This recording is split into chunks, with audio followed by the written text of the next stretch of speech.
Everybody, welcome back to the Sunnydale Review. I'm Brian. I'm Jillian. And Jillian, what episodes are we covering today? So today we are covering episodes 18 through 20, Okay. which is Killed by Death, I Only Have Eyes for You, and Go Fish. Oh boy, a murderer's row. Well, I mean, I Only Have Eyes for You isn't bad. Mm-hmm. I Go can't Fish say anything. is real bad. I can't say anything to defend Killed by Death and Go Fish. I hate those episodes. All right, well then, without further ado, I say we just get past it. Just go into it. Killed by Death. So Killed by Death is season 2, episode 18, originally aired March 3rd, 1998, written by Rob Deshotel and Dean Batali, and directed by Darren Serafian. I'm sorry, Darren. I can't pronounce names. All right, so just jump into the plot really fast because I have very minimal notes on this episode. So Buffy gets the flu, which is unusual for her. Slayers don't usually get sick. Joyce attributes it. I mean, she doesn't know about the whole Slayer thing, but Joyce attributes it to Buffy being super depressed over her breakup with Angel and Jenny dying and all that stuff. Basically, Buffy gets sent to the hospital. Joyce brings up that Buffy hates hospitals because she watched her cousin die in one when she was young. Let's see, the Scoobies are worried that Angelus might try to attack Buffy while she's at the hospital. It's a public building, so he would be able to enter without an invitation. And he actually... Yeah, okay, we're not there yet. So let's see. I'm like looking at my minimal notes. I'm like, I did include that. So Buffy wakes up in the hospital. She sees a boy walk past her door and a demon following him. We find out the kids in the hospital are dying, and they refer to the demon as Death. So being like followed by death. Angelus tries to get in to see Buffy. Xander gets in his way and points out that all the people who might be able to stop him, so like guards and cops and whatever, Angelus does call Angel on his continued feelings for Buffy and try to like taunt him into a fight in saying that Xander is just jealous that he got there first, which is like little low-hanging fruit there, Angel. I think you could have done better. And then my notes literally end with this. Long story short, there's a demon killing sick kids at the hospital. It can only be seen by people with a dangerously high fever, which is why none of the adults who work there can see it. Buffy has to trigger... Buffy's getting better, but then has to trigger a high fever for herself so she can see the demon. And she finds it, kills it. And my headcanon is that all of the kids get better and they all live happy and fulfilling lives. Yes, I agree with that. So the demon itself, very scary. Terrifying. I hate it so much. Wish I couldn't have seen it. No. It is a very creepy demon with the gross eyes, and it's a lot. The episode's pretty boring, especially when you have Buffy like out of commission and nothing really going on with that. There is one truly terrifying scene, though, which is the scene, it's a flashback scene of Buffy, who is watching her cousin, like, pretty much die.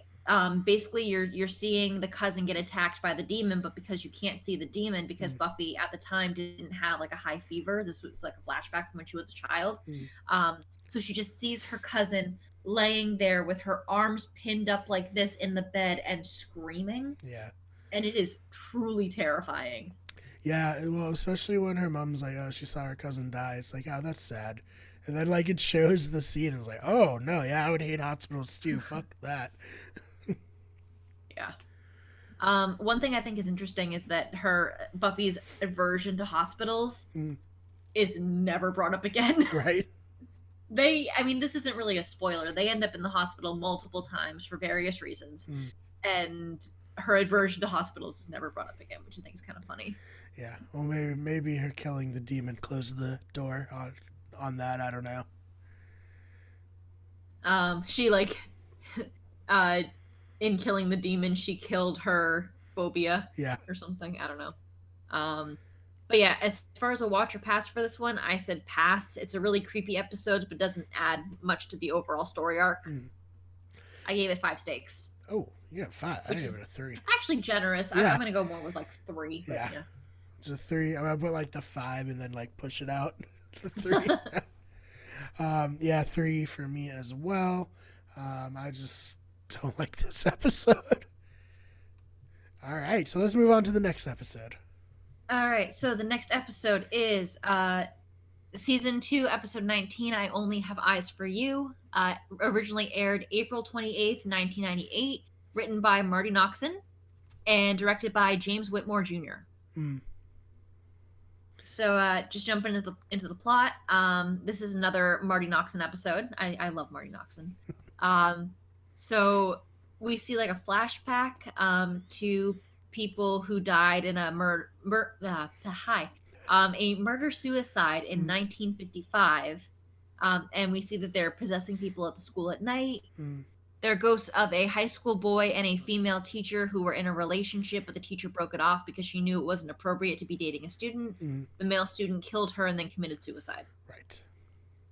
And so basically they're like forced to reenact this by possessing people throughout time. Yeah. And it's has some connection with the Sadie Hawkins Day dance that's happening at the school. So let's see.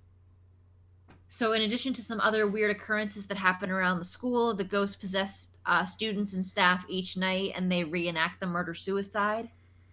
Giles thinks the weird occurrences are due to a poltergeist, and he thinks that it's Jenny, but the rest of the Scoobies don't agree. Let's see. More weird occurrences start to happen at the school, like snakes in the cafeteria. We find out that Snyder knows about the Hellmouth. He also suggests that the mayor knows about the Hellmouth, which is like, okay, some of the adults besides Giles in this town apparently know what's going on. Yeah, you'd think someone would know eventually. Yeah. Figure something out. Let's see. The Scoobies try a ritual to get rid of the poltergeist, but it doesn't work. We see elsewhere, Angel, Drusilla, and Spike move into the mansion because the factory got burned down. Right. In the last episode. Let's see. The Scoobies track down the real ghosts that are possessing the school. Buffy has a weird connection with James, who was the male student shooter. She knows that he wants forgiveness for killing the woman that he loved. Buffy is drawn back to the school at night by James. The Scoobies are scared that she is about to get killed, and Giles wonders who will be playing the part of James because they think that she's going to be possessed by the teacher, right, and get shot. Angel shows up at the school. Buffy gets possessed and starts acting out the murder-suicide scene, but this time she's possessed by James. She's not possessed by the female teacher. Angel gets possessed by the female teacher. So Buffy shoots Angel, but Angel can't die because he's a vampire. So being shot doesn't kill him. So Buffy, being James, shoots Angel, being the teacher, and then goes to the band room, which is where the suicide of the male student happened. And she starts kind of reenacting that piece of it and is about to kill herself, but then is stopped by Angel, who's still possessed by the female teacher. So they actually get to like have this reunion slash moment of like catharsis. Yeah, forgiveness, all that. Yeah. Through that moment of forgiveness, the ghosts are able to find peace. At the same time, through this kind of reenactment, but having that kind of moment with Angel, Buffy is able to find the power to forgive herself for the guilt that she's been feeling for everything that's kind of happened so far. Because she blames herself for Angel losing his soul. She blames herself for Angelus killing Jenny. So she's been carrying a lot of guilt. And also for the pain that Giles feels because of Jenny's death. Right. So she's kind of able to have this guilt lifted off of her. Angelus, on the other hand, feels disgusted by everything that happened, and he is like at the mansion and like trying to scrub like the Slayer off his skin. He's like, I was feeling love again, and it was awful. So let's see. He leaves with Drew to go hunting and get the taste of the Slayer out of his mouth. Mm. Spike, we find out, is he's still hanging out in the wheelchair, but once Angel and Drusilla leave, we find out that he's actually healed and is back at full power, but he doesn't want Angel and Drew to know yet. For some reason. Spike has plans, you know? Yeah. Let's see.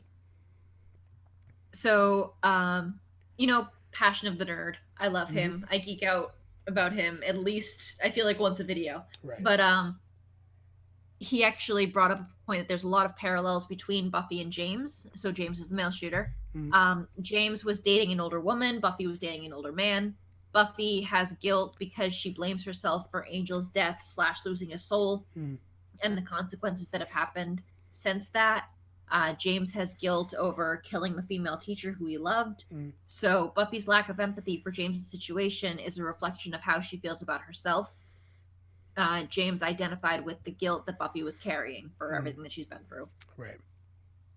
So I thought it was interesting. Yeah, no, definitely. I thought it was good. I thought it was a pretty ingenious way to end the recurring loop by shooting Angel since he can't die. Very smart. And yeah, had one more nice moment between Angel and Buffy. Yeah. Just, you know, with a lot of supernatural paranormal stuff interjected, of course. I mean, they already got a lot of supernatural paranormal stuff. He's a vampire. Fair enough. She's a slayer. Right. But as far as a watch or pass, I gave this one a watch, and I gave it 6 stakes. I did as well. Okay. 6 out of 10. Let's go. Yes. But yeah, I like this one, especially a lot more than the one that preceded it, and a ton more than the next episode. I literally have a grand total of 3 bullet points for this next episode because I dislike it so much. All right. Well, without further ado. Without further ado, the next episode and the last episode that we're covering in this video is Go Fish. Season 2, episode 20. Originally aired May 5th, 1998. Written by David Fury and Elin Hampton. David Fury was for a very long time involved with the series, so I have a feeling that it's more likely that he did like edits on the script. Right. But yeah. And then directed by David Semel. Literally the first bullet point I have on this episode is, this episode is terrible, horrible, no good, very bad, no. And for the record, Elin Hampton, she co-wrote Go Fish. Now that's it. There's no other Buffy episodes after this one. Yeah, I'm okay with that. So I literally just have like a in a nutshell synopsis of this plot. That's fun. In a nutshell, the swim coach is doping the swim team with chemicals. It's oils or whatever that makes the swimmers faster. It also has the side effect that it causes them to shed their skin and turn into like swamp monsters, basically. Yeah. Not really good long-term planning on the scheme, coach. No. I mean, it doesn't really matter if you can win that one meet when your entire team is gone by regionals, so.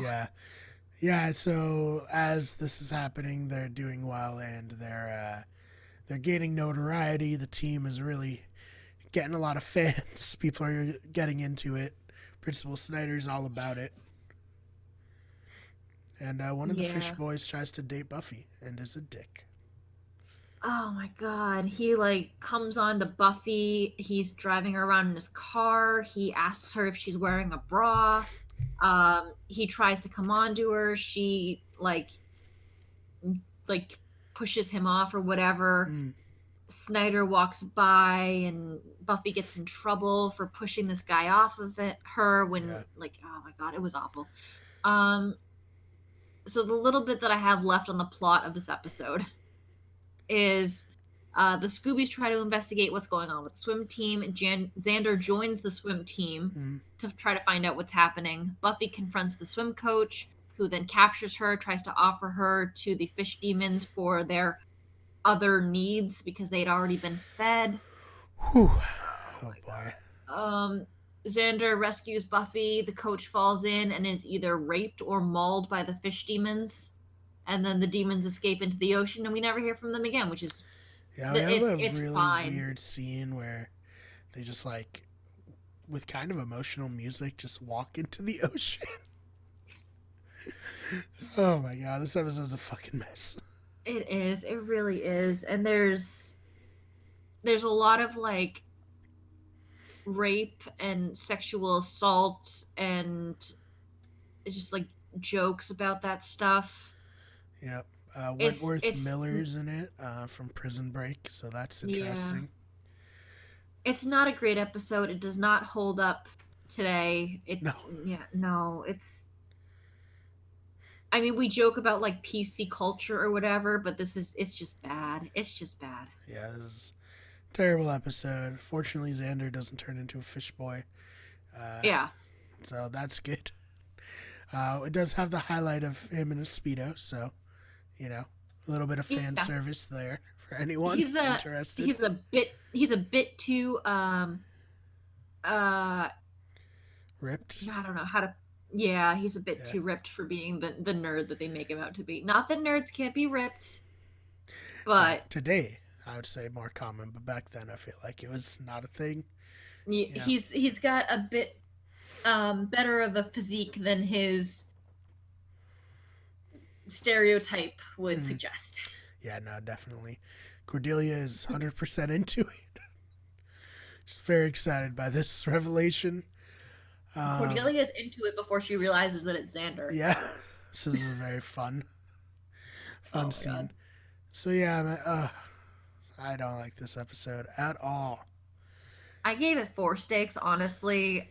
I would take that down to 2. I don't know what I was thinking when I wrote my notes. It's a 2. I'm gonna give this one a 1. This is the worst episode of Buffy the Vampire Slayer.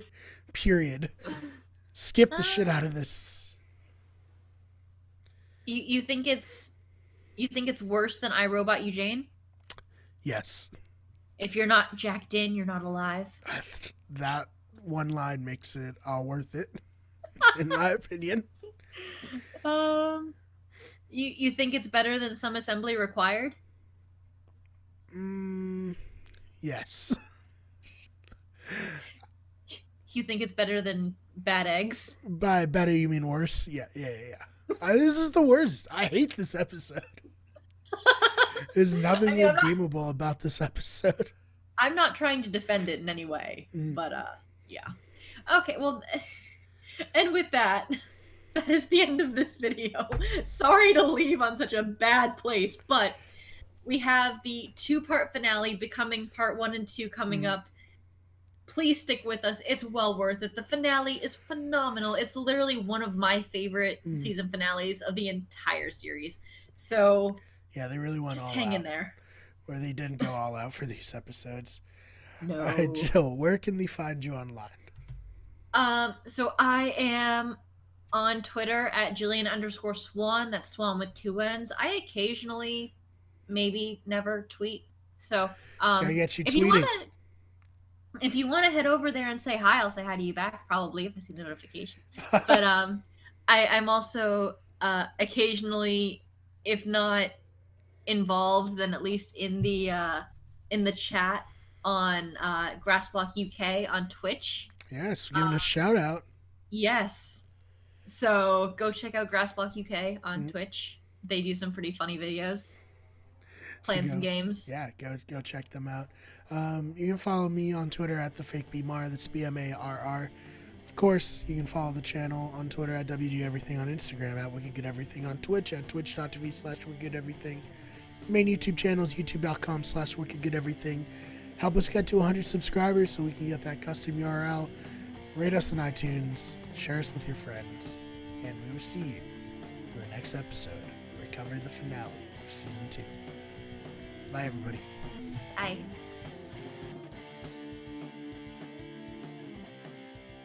The Sunnydale Review is a Wicked Good Everything production. The fan art of Buffy was created by Fishbone Art. The logo was created by Tamar Kutab. The original intro and outro song was created by Alex Carl.